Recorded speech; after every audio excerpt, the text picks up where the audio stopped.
Absolutely remarkable. This would represent Labour's worst loss since the 1930s. They would lose 2/3 of their seats. That was worse than they fared under Jeremy Corbyn. Really terrible for the Conservatives, also who would be potentially pushed into fourth place.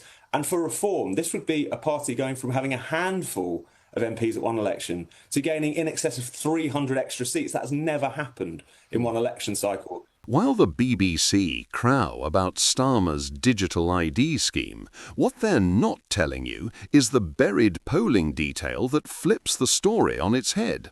If Conservatives clock this, we'll grasp why the next election won't be fought on emigration or economics, but on who actually still trusts Westminster at all. Farage is already surfing that distrust.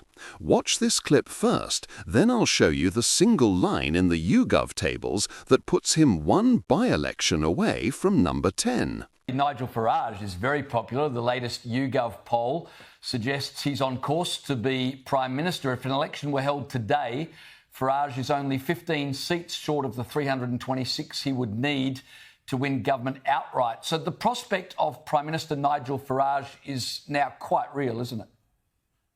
Oh, no, absolutely. And this poll is really confirming what we've seen in the general kind of headline polling in recent months, where you've got Reform on about sometimes high 20s, oftentimes now low 30% in the polls. This YouGov MRP suggesting, as you say, that they would be well over 300 seats, just within striking distance, really, of majority. And there's been other mega polls that have been conducted by other pollsters in recent days, which suggests they might even be in a pretty comfortable majority territory. The one caveat here is that things are so volatile at the moment, and so many seats in the next election will come down to the finest of margins.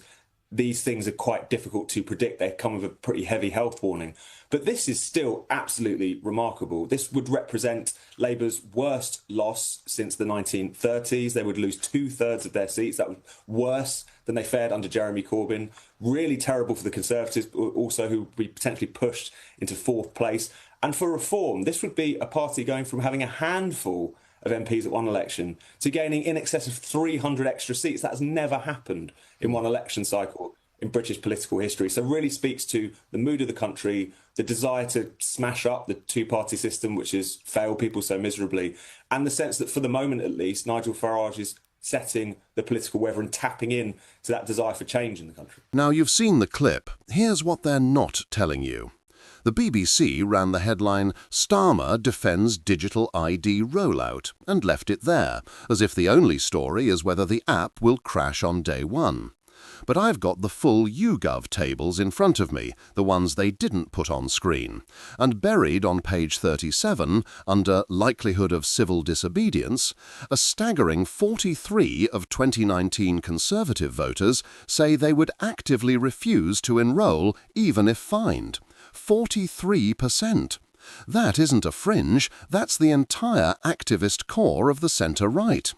If that mood hardens, and it will, the next election stops being about GDP growth or small boat numbers and becomes a straight referendum on whether Westminster still has any moral authority at all. That is the battlefield Nigel Farage has already chosen, and tonight I'm going to show you why he is one by-election and one bad poll away from walking into Downing Street with a mandate to tear the whole settlement down. Look again at what Starmer actually said. A new, free-of-charge digital ID for the right to work. Sounds reasonable until you ask why the state needs to issue a biometric passport light just so you can stack shelves in Sheffield. Employers already face civil penalties if they hire illegally. The Home Office already runs the online share code system. The policy does not plug a real gap, it creates a new lever. The last time Labour tried this, under Blair in 2006, the card was going to fight terrorism. In 2010, it became about benefit fraud. In 2018, it morphed into an NHS access card. Now it is about immigration. The justification shapeshifts, the infrastructure stays the same. That is the telltale sign of a scheme whose primary purpose is to give government a master key to every everyday transaction, not to solve the problem it claims to address. And here is where Conservative MPs need to pay attention. The same YouGov MRP that puts reform on 311 seats asks a secondary question. Do you trust Westminster to protect the data you are forced to hand over? Among voters who backed Boris in 2019 but are now undecided, 72 say not at all. Translate that into turnout mechanics, it is not enough for disillusioned Tories to stay home. They are ready to vote for a party whose central pledge is to torch the entire technocratic playbook. Farage does not need to win a philosophical argument. He simply has to keep saying, "They are lying to you and I will cancel it on day one." In a low-trust environment, that pledge is electoral platinum. Smash cut to the economic reality those voters feel. Average mortgage fixed rates are still above 4, food price inflation is stuck at 9, and the Treasury is about to slip 40 billion of stealth green levies onto bills. Against that backdrop, forcing every self-employed plasterer or part-time dinner lady to spend a day in a post office queue scanning birth certificates is not just illiberal, it is insulting. It signals that the state's instinct is always to make the law-abiding jump through hoops, while the real cheats carry on unhindered. Douglas Murray calls it the transfer of inconvenience from the incompetent state to the responsible citizen. He is right, and responsible citizens have had enough. But here is the part that will really surprise you. Buried deeper in the YouGov crosstabs is a question on preferred privacy model. By 48 to 34, voters pick the Irish system, a card that proves age or right to work without a central biometric register, over the Singapore model that Starmer's tech advisors are quietly copying. In other words, when offered a choice, Britons do not object to a bit of plastic in their wallet, they object to a single Crown database that knows where they bank, what they earn, whether they are double jabbed, and how many times they have been late renewing their car tax. The government could have chosen decentralization. It chose central control. That choice is ideological, not technical. Which brings us to the historical pattern. Every time Westminster has stitched together a cross-party technocratic project, Maastricht, the EU Constitution, Lisbon-style, HS2, net zero without a referendum, it has ended with public rage and a populist surge. Digital ID is the next item on that conveyor belt. Farage's genius is that he does not need to manufacture the anger. He simply rides the wave each time the establishment hands him a fresh grievance. Starmer, with his forensic lawyer's brain, thinks he can swat away criticism by brandishing an impact assessment. He does not realize that the electorate has stopped reading the footnotes. They are judging the intent. And the intent smells like a permanent permission slip to exist. So what does this mean for the next election? Forget the red-blue needle. The new divide is control versus consent. The parties of Whitehall, Labour and what is left of the Conservatives, are on the control side. More databases, more compliance, more nudging. Reform, the Greens on civil liberties, and a swathe of independents are on the consent side. Scrap the scheme, delete the data, start again with sunset clauses and parliamentary supermajorities for expansion. That alignment puts Farage at the head of a coalition that stretches from ex-Brexit Party plumbers in Dudley to Lib Dem voting yoga teachers in Somerset who once campaigned against ID cards under Clegg. It is 60% of the country on a good day, and it only needs 35 to translate into a Commons majority under first past the post. Here is the document that proves the point.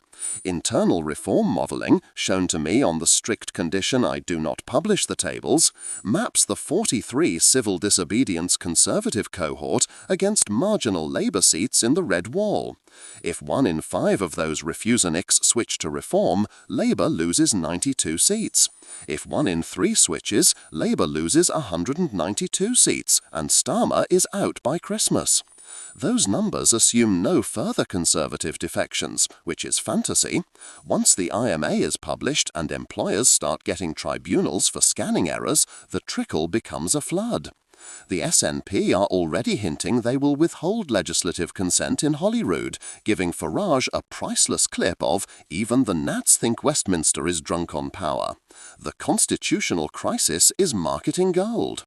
Ask yourself this: why now? Illegal channel crossings are actually down 19 on last year, small boat arrivals are flat, and Albania struck a returns deal 18 months ago.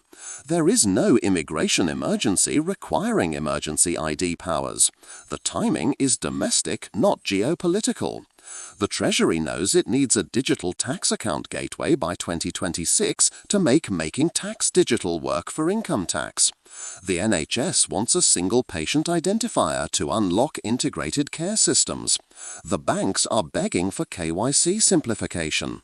Instead of arguing each reform on its merits, the permanent state has bundled every ambition into one Trojan horse and slapped Starmer's face on the brand. He is too politically tin-eared to realize he is being set up as the fall guy for a permanent bureaucracy that will still be there when he is long gone. Stop and think about the precedent we're about to set. Once the Home Office can revoke your right to work token with a keystroke, every future campaign, from parents protesting explicit sex ed to drivers refusing 15-minute city fines, will be asked, "Why should we let you earn a living if you are outside the consensus?" We spent 2 years watching Canadians have their bank accounts frozen for honking horns. Italy already links digital ID to rail discount compliance. The Netherlands is piloting carbon credits on the same app. Britain was meant to be the country that looked at that continental drift and said, "Not here, not ever." Instead, under Starmer, we are sprinting to catch up and pretending it is pragmatism. So what can we do as citizens who still believe in limited government and individual conscience? First, flood the consultation when it opens next month, not with template responses, but with signed, sworn statements of refusal. The civil service counts the cost of enforcement. If even 1 million voters signal non-compliance, the Home Office's own impact assessment implodes. Second, back the private members' bill being prepared by Danny Kruger and half a dozen One Nation Tories that would outlaw central biometric storage and require opt-in sunset reviews every 3 years. Third, make the next Tory leadership election a single-issue race. Whoever signs a public pledge to repeal the Act on day one gets the membership vote. Sunak's Cameron remnant will resist, but they are already polling behind the Lib Dems. What have they got to lose except oblivion? And if they will not listen, be ready for the ballot box nuclear option. Reform is recruiting candidates in every Labour-held marginal right now. The deposit is £500 and 30 signatures. If you have ever thought of standing or simply volunteering, this is the hill. Every leaflet you deliver, every doorstep you knock, moves us one step closer to an incoming government that tears up the ID regulations on live television as its first act in office. Farage has promised exactly that. He is not bluffing, because he knows the moment he compromises, the coalition evaporates. This is why the next election will not hinge on GDP figures or net migration stats. It will be fought over a simpler question. Does the state serve the people, or do the people serve the state? Digital ID is the litmus test. Starmer has cast his vote for control. Farage